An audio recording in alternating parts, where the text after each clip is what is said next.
नमस्कार साथियों, आज हम लोग लोकसभा की वर्तमान संरचना के बारे में पढ़ेंगे। इधर देश में विगत 2 वर्षों में 2 बहुत महत्वपूर्ण परिवर्तन, संवैधानिक परिवर्तन हुए हैं और उन संवैधानिक परिवर्तनों की वजह से लोकसभा की जो आंतरिक संरचना है उसमें कई महत्वपूर्ण बदलाव दिखाई देते हैं। तो आज ये समझते हैं कि अक्सर छात्रों के ये सुझाव आते हैं कि लोकसभा का वर्तमान संरचना है क्या और क्या इन परिवर्तनों से वो बदलाव महत्वपूर्ण हैं और वो कौन कौन से बदलाव हैं। तो आज इसको हम लोग समझने की कोशिश करते हैं। पहले ये देखते हैं कि वो 2 नए परिवर्तन, संवैधानिक परिवर्तन कौन कौन से हुए हैं जो लोकसभा की आंतरिक संरचना को प्रभावित करने की स्थिति में आए हैं।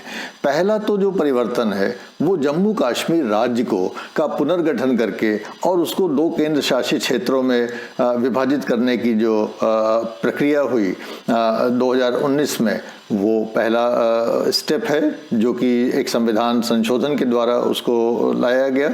और दूसरा महत्वपूर्ण परिवर्तन, देश का जो 104वां संविधान संशोधन था वो जिसने कि लोकसभा और तमाम संस्थाओं में शेड्यूल कास्ट, शेड्यूल ट्राइब्स के आरक्षण को और लोकसभा में जो एंग्लो इंडियंस का आरक्षण था उसके संबंध में वो प्रावधान बदले उसने या परिवर्तन किए। इन 2 चीज़ों के बारे में, ये 2 संशोधनों के बारे में विशेष रूप से हम लोग चर्चा करेंगे। इससे इन 2 संशोधनों के बारे में, अर्थात जम्मू कश्मीर राज्य के पुनर्गठन और संविधान के 104वें संशोधन के बारे में, संशोधन द्वारा जो आरक्षण की स्थिति थी उसमें बदलाव जो हुए हैं, उससे लोकसभा की जो आंतरिक स्थिति है उसमें क्या बदलाव हुए हैं और अब लोकसभा में वास्तव में कितने सदस्य हैं, इसके बारे में भी छात्रों को कौतूहल बहुत रहता है। संक्षेप में आइए उन 2 परिवर्तनों को देखते हैं कि उन 2 परिवर्तनों से क्या क्या बदलाव आए हैं। सबसे पहला जो Jammu and Kashmir reorganisation act 2019 है, अगस्त में जो बनाया गया, उसमें कम से कम 3-4 महत्वपूर्ण बातें या बदलाव उससे दिखाई देती हैं। पहला तो ये कि इसमें जम्मू कश्मीर राज्य का जो स्पेशल स्टेटस था उसको समाप्त कर दिया गया और न केवल स्पेशल स्टेटस को समाप्त कर दिया गया बल्कि जम्मू कश्मीर के राज्य की जो दर्जा था उसको भी समाप्त कर दिया गया। और उसको समाप्त करके उसको 2 यूनियन टेरिटरीज में विभाजित कर दिया गया था और ये यूनियन टेरिटरीज हैं जम्मू एंड कश्मीर एक यूनियन टेरिटरी के रूप में बनाया गया और लद्दाख को दूसरे यूनियन टेरिटरी के रूप में बनाया गया। और इस प्रकार से अगर हम देखें तो भारतवर्ष में जो राज्यों की संख्या थी, जो इस समय वर्तमान में 29 थी, उसकी संख्या घटकर अब 28 रह गई है। और हम ये कह सकते हैं कि अब हमारी वर्तमान लोकसभा जो है एक प्रकार से 28 राज्यों का प्रतिनिधित्व करती है और वहीं पे जो केंद्र शासित क्षेत्र थे उनकी संख्या घटकर 6 से 8 हो गई, क्योंकि उसमें 2 ये नए केंद्र शासित क्षेत्र जम्मू कश्मीर और लद्दाख जुड़ गए हैं। तो इस प्रकार से अब केंद्र शासित राज्यों की संख्या हमारे देश में 8 हो गई है 6 के बजाय। तो ये तो 4 महत्वपूर्ण आपको बदलाव दिखाई देते हैं जो कि Jammu and Kashmir reorganisation act 2019 से हमको देखने को मिलते हैं। दूसरा महत्वपूर्ण जो परिवर्तन अपने देश में संवैधानिक हुआ वो है 104वां संविधान का संशोधन, जो कि जनवरी 2020 में किया गया। और इस जनवरी 2020 में जो संशोधन किया गया, इसमें जो शेड्यूल कास्ट और शेड्यूल ट्राइब्स का रिजर्वेशन का प्रावधान था आर्टिकल 334 में लोकसभा के अंतर्गत, उसको एक्सटेंड करके 2030 तक कर दिया गया। अर्थात आप जानते हैं कि जो शेड्यूल कास्ट और शेड्यूल ट्राइब्स का आरक्षण है वो कोई स्थायी प्रावधान नहीं है संविधान में, वो 10 साल के लिए बनाया गया था, लेकिन वो 10-10 साल हमेशा बढ़ता रहा है और अब वो बढ़ के 70 साल तक हो गया था। लेकिन जनवरी 2020 में उसे पुनः बढ़ा के 2030 तक कर दिया गया है, जहां तक कि शेड्यूल कास्ट और शेड्यूल ट्राइब्स के आरक्षण का सवाल है। लेकिन उसमें एंग्लो इंडियन के आरक्षण को 70 साल पे ही फ्रीज कर दिया गया, अर्थात उसको 2020 के आगे नहीं बढ़ाया गया है। तो इस प्रकार से एक महत्वपूर्ण परिवर्तन ये हुआ कि अब लोकसभा में एंग्लो इंडियंस को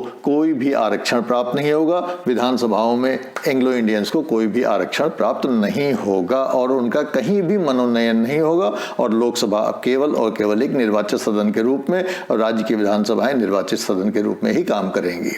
आइए देखते हैं कि जो हमारा संवैधानिक व्यवस्था थी, कॉन्स्टिट्यूशनल अरेंजमेंट था, वो कॉन्स्टिट्यूशनल अरेंजमेंट क्या था इसके पहले, इन दोनों डेवलपमेंट्स के, संवैधानिक डेवलपमेंट्स के पहले क्या था।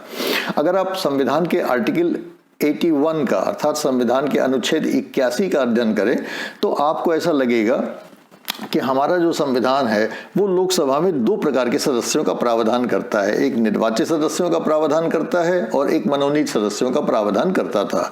और उसमें ये व्यवस्था थी कि अधिकतम 530 सदस्य राज्यों का प्रतिनिधित्व कर सकते हैं और अधिकतम 20 सदस्य केंद्र शासित प्रदेशों का नेतृत्व कर सकते हैं या प्रतिनिधित्व कर सकते हैं। और इस प्रकार से जो अधिकतम की सीमा है उसको रेखांकित किया गया था कि 530 सदस्य राज्यों के और 20 सदस्य केंद्र शासित क्षेत्रों का प्रतिनिधित्व कर सकते हैं। और इस प्रकार से हमारी लोकसभा में अधिकतम 550 सदस्य जो है वो निर्वाचित हो सकते हैं, 530 राज्यों से निर्वाचित हो सकते हैं और 20 सदस्य केंद्र शासित क्षेत्रों से निर्वाचित हो सकते हैं।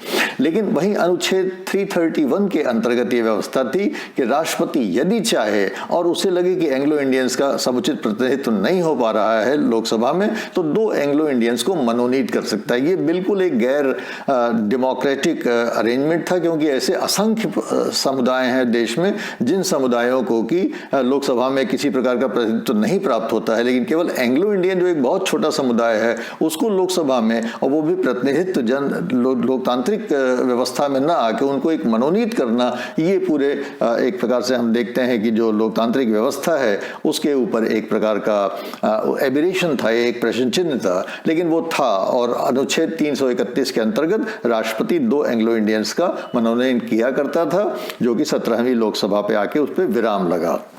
2019 में हम देखते हैं कि पिछला जो चुनाव हुआ था 2019 में, उस वहां तक 17वीं लोकसभा तक 543 सदस्य निर्वाचित और 2 सदस्य मनोनीत का प्रावधान वहां पे था। अर्थात संभव था लोकसभा में कि 545 कुल सदस्यों की संख्या हो, लेकिन 17वीं लोकसभा में सरकार ने किसी भी एंग्लो इंडियन का मनोनयन नहीं किया था। अर्थात 2019 से 20 के दौरान जब ये प्रावधान समाप्त किया गया था उस दौरान कोई भी एंग्लो इंडियन का मनोनयन लोकसभा में नहीं हुआ था और लोकसभा की इफेक्टिव संख्या जो है वो 543 पे ही फ्रीज थी।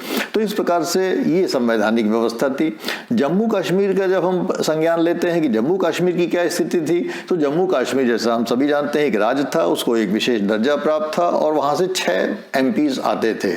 और जो पिछला 2019 का चुनाव हुआ था उस 2019 के चुनाव में 3 सीटें कांग्रेस ने, 3 सीटें नेशनल कॉन्फ्रेंस ने और 3 सीटें भाजपा ने जीती थी। नेशनल कॉन्फ्रेंस के फारूक अब्दुल्ला श्रीनगर से, अकबर लोन बारामूला से और हसनैन मसूदी अनंतनाग से जीते थे और भाजपा के नामग्याल लद्दाख से, जुगल किशोर शर्मा जम्मू से और जितेंद्र सिंह उधमपुर से चुने गए थे। लेकिन अब पुनर्गठन के बाद, जब से ये पुनर्गठन हुआ है, तो पुनर्गठन के बाद जैसा कि हम जानते हैं जम्मू कश्मीर और लद्दाख 2 केंद्र शासित क्षेत्र बन गए हैं और इस प्रकार से अब 5 एमपीज लद्दाख केंद्र शासित क्षेत्र से और 1 एमपी 5 एमपी जो हैं जम्मू कश्मीर यूटी से और 1 लद्दाख से आते हैं। और इस प्रकार से ये परिवर्तन हमको दिखाई देता है। जो संविधान का संशोधन 104 है, 104th amendment of the constitution, वो 104th amendment of the constitution 2-3 काम करता है। पहला काम तो ये करता है कि लोकसभा में जो गैर निर्वाचित सदस्य थे उनको वो समाप्त कर देता है और एंग्लो इंडियंस ही गैर निर्वाचित थे, इसलिए अब उनका मनोनयन समाप्त हो गया है। और इस प्रकार से 1950 से लेके और 1920 तक जो 70 वर्ष तक एंग्लो इंडियन समुदाय को लोकसभा में एक निर्वाचित सदन में, प्रत्यक्षता निर्वाचित सदन में, एक गैर निर्वाचित सदस्य के रूप में, मनोनीत सदस्य के रूप में जो आरक्षण प्राप्त था उसको उसने समाप्त कर दिया गया है और इस प्रकार से अब लोकसभा केवल और केवल एक निर्वाचित सदन होकर रह गया है। तो अगर इन तमाम दोनों परिवर्तनों को मिला के हम देखें तो मूलतः हमको 4 बदलाव लोकसभा की आंतरिक संरचना में दिखाई देते हैं। आइए देखते हैं जल्दी से ही चार बदलाव क्या हैं। पहला बदलाव यह है कि लोकसभा में अब 28 राज्यों का ही प्रतिनिधित्व है, 29 राज्यों का प्रतिनिधित्व नहीं है। तो पहला परिवर्तन यह हुआ है कि राज्यों की जो संख्या थी लोकसभा में वो घटकर 29 से 28 हो गई है। दूसरा महत्वपूर्ण परिवर्तन यह हुआ है कि लोकसभा में जो केंद्र शासित क्षेत्र थे उनकी संख्या में इजाफा हुआ है और पहले 6 केंद्र शासित क्षेत्रों को लोकसभा में प्रतिनिधित्व प्राप्त था और अब लोकसभा में 8 केंद्र शासित प्रदेशों को प्रतिनिधित्व प्राप्त होगा, क्योंकि जम्मू कश्मीर 1 और लद्दाख 2, ये 2 नए उसमें यूनियन टेरिटरीज जुड़ गए हैं। तीसरा महत्वपूर्ण परिवर्तन जो लोकसभा की संरचना में दिखाई देता है वो ये दिखाई देता है कि लोकसभा अब केवल और केवल निर्वाचित सदन होगा, अर्थात उसमें किसी प्रकार के मनोनीत सदस्य नहीं होंगे। पहले उसमें निर्वाचित और मनोनीत दोनों प्रकार के सदस्य होते थे। मनोनीत सदस्य एंग्लो इंडियन होते थे। अब चूंकि एंग्लो इंडियन का मनोनयन नहीं होगा, उनका आरक्षण 70 वर्ष पे फ्रीज कर दिया गया है, उनको आगे नहीं बढ़ाया गया है, इसलिए अब हमको मनोनीत सदस्य लोकसभा में दिखाई नहीं देंगे, अर्थात एंग्लो इंडियन मनोनीत सदस्य के रूप में अब आपको लोकसभा में दिखाई नहीं देगी। 17वीं लोकसभा के से नहीं दिखाई दे रहे हैं। और चौथी महत्वपूर्ण जो बहुत बात है कि उससे जो 2 सदस्य माइनस हो गए, अब जो मनोनीत सदस्य माइनस हो गए, उन मनोनीत सदस्यों के कारण अब लोकसभा की सदस्य संख्या 545 अर्थात 545 से घटकर 543 हो गई है, क्योंकि अब 2 एंग्लो इंडियन सदस्य उसमें से माइनस हो गए हैं। तो ये 4 परिवर्तन है कि 29 राज्यों से 28 राज्यों का प्रतिनिधित्व हो गया, दूसरा कि 6 यूनियन टेरिटरीज से 8 यूनियन टेरिटरीज का प्रतिनिधित्व हो गया, तीसरा कि लोकसभा में अब नॉमिनेटेड मेंबर्स नहीं होंगे, और चौथा ये कि अब लोकसभा की सदस्य संख्या घट के 545 से 543 हो गई है। तो प्राय ये छात्रों के कौतूहल रहते हैं कि लोकसभा के संरचना में क्या कोई बदलाव आया है, तो आज मैंने सोचा कि संक्षेप में इसको चर्चा की जाए। इस संबंध में अगर आपके कोई प्रश्न हो तो जरूर हमसे शेयर करने की कृपा करिएगा। Thank you very much.